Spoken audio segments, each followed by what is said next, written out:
Bon bah alors on est chez Dick et puis on a fait un petit challenge, on a écrit un petit texte en 15 minutes et en plus moi je vais le rapper avec la vessie pleine quoi, alors écoute ça.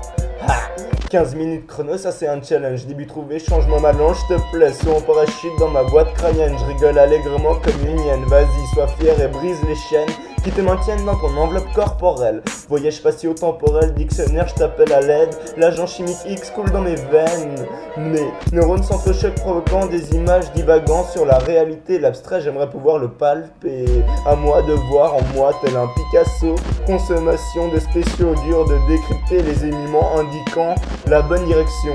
Constatation ou divagation avec le temps s'éclaircira la solution. Ah, elle est bonne en plus. Elle est bonne. 15 minutes chrono, c'est 15 minutes pour essayer de violer le plus de mamans possible. C'est aussi un quart d'heure pour essayer de devenir gentil avec les enfants, leur acheter des flûtes, les embobiner dans nos histoires de pédophiles. Le plus souvent, afin de dénicher ma bite, je sélectionne le plus joli de mes comptes fils, celui en or. C'est adéquat, surtout lorsque notre métier c'est de baiser les gens. Pour ceci, il y a Jonathan Lambert, il est sur les plus hautes marches du podium, celle qui est à 15 minutes de haut. Impossible de m'entendre sans minaret ou sans un magnifique chat persan que l'on aurait appelé Neige parce qu'il est blanc. Comme la boisson préférée d'Arnaud le Français, on l'appelle comme ça parce qu'il est pas là. Moi ce qui me plaît c'est de boire du cubi confortablement installé dans le Youpala que m'ont acheté mes parents. C'est un véritable bolide. Lorsque papa me pousse au fond des précipices, je dois faire au moins du 110. Si à tes yeux c'est pas vraiment vide, je m'en branle. Toi t'es pas de papa ou il est peut-être caché au paradis, joue à cache-cache. Bah tu vois, c'était plutôt dangereux. C'est comme enflammer ses cheveux à la chandeleur. Les crêpes c'est mon dada, cuistot de père en fiche, je suis pote avec les ogres.